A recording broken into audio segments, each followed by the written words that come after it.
एक बड़ी खबर आ रही है इस वक्त। सुप्रीम कोर्ट से विपक्ष को बहुत बड़ा झटका लगा है और यह झटका क्या कह रहा था? विपक्ष को बड़ा झटका। सुप्रीम कोर्ट ने वोटर पुनरीक्षण पर नहीं लगाई रोक, यानी जो और प्रकाश जी हमारे साथ लगातार बने हुए हैं। सुप्रीम कोर्ट के ऑर्डर से आगे और वोटर लिस्ट को लेकर विपक्ष को बड़ा झटका लगा। एक बड़ी खबर हम आपको बता रहे हैं, सुप्रीम कोर्ट ने वोटर पुनरीक्षण पर नहीं लगाई रोक, किसी भी तरह की रोक की बात नहीं।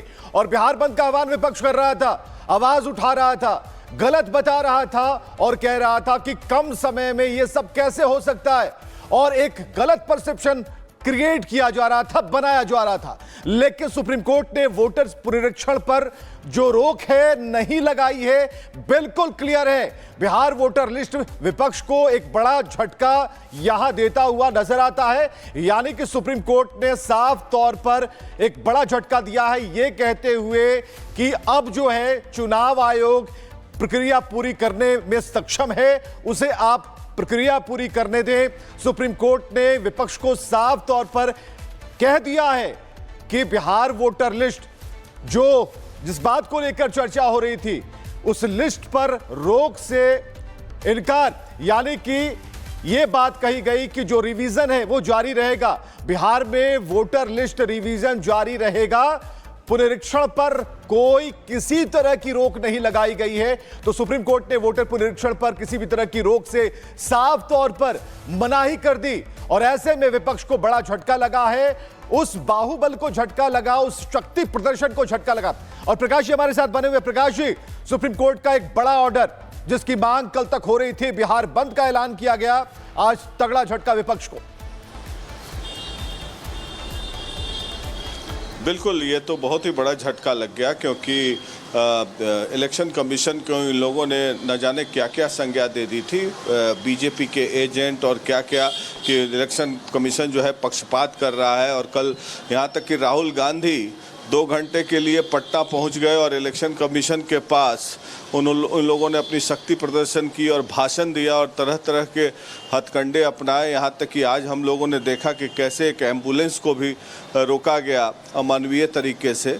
तो वोटर पुनरीक्षण जो है जारी रहेगा, और सुप्रीम कोर्ट ने जो फैसला दिया है, इससे बहुत बड़ा झटका लगा है विपक्ष को। और इनका कहना ये था कि ये एक्सरसाइज जो है इसको समय लेकर करना चाहिए, इसमें बहुत सारे वोटरों को एलिमिनेट करने की कोशिश की जा रही, जो माइग्रेंट लेबर्स हैं, जो दिल्ली में रहते हैं। और बीएलओ हर जगह, जो मेरी जानकारी है, बीएलओ हर जगह जा रहे हैं, अपने काम को कर रहे हैं, फॉर्म्स भरवा रहे हैं, और इसमें फिर से गहन सुपरविजन के साथ ये काम किया जा रहा है। और सुप्रीम कोर्ट ने इलेक्शन कमीशन के डिसीजन पर मुहर लगा दी है, और इससे आने वाले दिनों में वोटर रिवीजन लिस्ट जब तक तैयार होगा, उसके बाद फिर मॉडल कोड ऑफ कंडक्ट लागू किया जाएगा। या तो सितंबर के लास्ट वीक तक ये रिवीजन पूरा हो जाएगा, जो उसके बाद मॉडल कोड ऑफ कंडक्ट लगेगा, और इसके बाद अक्टूबर नवंबर में बिहार में चुनाव होंगे। तो क्या ये रेंज, जो टाइम फ्रेम है, क्या वो बढ़ सकता है? क्योंकि सबसे पहले आवाज तेजस्वी ने उठाई थी इसके टाइम फ्रेम को लेकर कि इतनी जल्दी, इतने कम समय में कैसे हो सकता है। तो इस पर क्या कुछ विमर्श होगा, या फिर पहले से जो फाउंडेशन है, टाइम जो रखा गया है, उसी दरमियान इसे कर पूरा करना होगा? देखिए, अमूमन जो इलेक्शन कमीशन का प्रयास है, जो बार बार सवाल उठते हैं, बांग्लादेशी इन्फिल्ट्रेटर्स, रोहिंग्या मुसलमान, तो जो बाकी वोटर्स जो हैं, जो बिहार के अन्य हिस्से में हैं, मेजॉरिटी हिस्से में, वो कमोबेश ठीक ठाक हैं, और उसकी पुनरावृत्ति होगी, कुछ नए एडिशंस हो जाएंगे। जो सीमांचल बेल्ट है, किशनगंज का इलाका, जहां पर बांग्लादेशी इन्फिल्ट्रेटर की बातें आती हैं, जो बंगाल से जुड़ा हुआ बॉर्डर है, किशनगंज, कटिहार, पूर्णिया, ये सब की बातें जो आती हैं कि वहाँ भी बांग्लादेशी इन्फिल्ट्रेटर घुसे हुए हैं, वहाँ पर गहन रिवीजन होगा वोटर लिस्ट का। और वो ज़्यादा समय नहीं लगेगा उसमें, क्योंकि 4-5 जिले हैं सीमांचल बेल्ट। प्रकाश जी, आप तो इस खबर को लगातार ग्राउंड से कवर कर रहे हैं, आप हमारे दर्शकों को दिखा भी रहे हैं। जो बड़ी खबर है वो एक बार अपने दर्शकों को बता दें कि इस पूरे मामले में अगली सुनवाई 28 जुलाई को होनी है। ये पहली बड़ी खबर है। दूसरी बड़ी खबर ये है कि सुप्रीम कोर्ट ने साफ कह दिया है कि संवैधानिक संस्था के काम में किसी भी तरह का हस्तक्षेप कोर्ट नहीं करना चाहता है, इसीलिए जो वोटर लिस्ट रिवीजन का काम है वो जारी रहेगा। लेकिन इसी के साथ साथ कोर्ट ने यह भी कहा है कि आधार कार्ड को भी इसमें पहचान पत्र के रूप में इस्तेमाल किया जाए, जो याचिकाकर्ता ने कहा है, जो अर्जी लगाई गई है। तो इसे लेकर कोर्ट ने सीधे सीधे कहा है कि याचिकाकर्ता की जो अपील है उस पर भी गौर किया जाए और आधार कार्ड को भी इसमें शामिल कर लिया जाए। लेकिन बड़ी बात है, जो बात प्रकाश जी भी बता रहे थे कि जो आरोप लगाए गए कि चुनाव आयोग एक एजेंसी की तरह काम कर रहा है केंद्र सरकार की, सुप्रीम कोर्ट ने कहा है कि ये रिवीजन वोट चुनाव आयोग के कार्यक्षेत्र का हिस्सा है और अगर वो इस तरह का रिवीजन कर रहा है तो उस पर वो कोई रोक नहीं लगाएगा। ये संवैधानिक संस्था का काम है, उस पर कोई रोक नहीं लगेगी। अब इसका सीधा मतलब क्या है, जरा अपने दर्शकों को समझा दें, क्योंकि प्रकाश जी ग्राउंड से आपको खबर बता रहे हैं,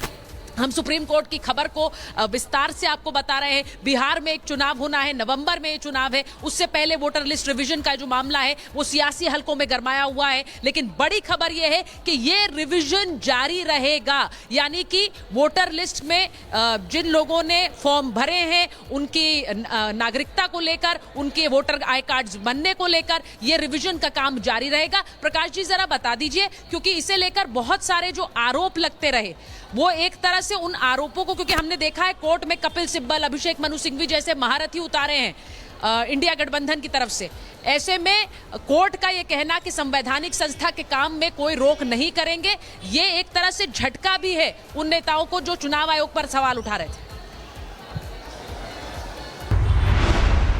देखिए, इसमें जैसा कि आपने कहा कि सुप्रीम कोर्ट ने कहा है कि आधार कार्ड को भी माना जाए, बिल्कुल आधार कार्ड को भी माना जाए, लेकिन साथ साथ अन्य डॉक्यूमेंट्स भी लिए जाएंगे, क्योंकि शक के संदेह में जो लोग हैं, जो बांग्लादेशी इन्फिल्ट्रेटर है, ये सच्चाई है कि बाहर से लोग इन्फिल्ट्रेट करके बिहार में, झारखंड में, बंगाल में, आसाम में घुसपैठी हैं और ये सच्चाई है, इसे कोई नकार नहीं सकता है।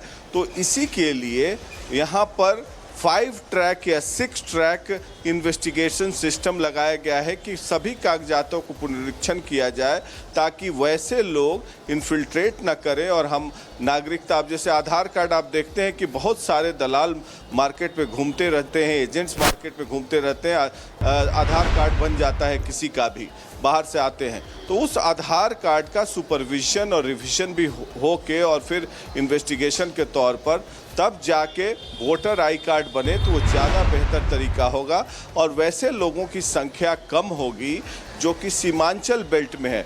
बाकी रही बात नॉर्थ बिहार, साउथ बिहार का जो हिस्सा है उसमें वैसी स्थिति नहीं है। जो विपक्ष के लोग आरोप लगा रहे हैं कि हमारे गरीब गुरबे जो माइग्रेंट लेबर हैं वो बाहर रहते हैं, वो समय पर अपना कागज़ नहीं दे पाएंगे, वैसी स्थिति उत्पन्न होने वाली नहीं है और इसको एक तरीके से मिस इन्फॉर्मेशन कैंपेन के तहत एक मुद्दा बनाया जा रहा है। जैसे कि लोकसभा चुनाव के समय पिछले बार संविधान बचाओ अभियान चलाया गया और उसके तहत एक पार्टी को काफ़ी नुकसान उठाना पड़ा, जिसके तहत misinformation campaign political parties हथकंडे अपनाती हैं मैसेजेस देने के लिए।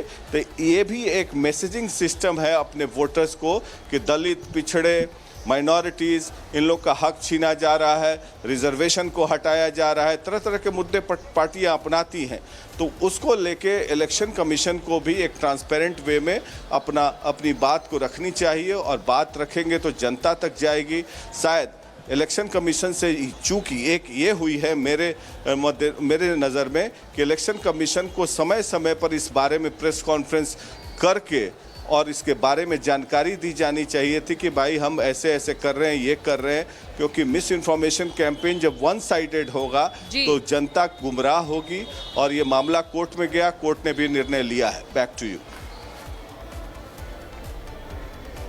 बिल्कुल प्रकाश जी जो बात कह रहे हैं और शायद यही वजह है कि टाइमिंग को लेकर एक सवाल सुप्रीम कोर्ट ने पूछा है।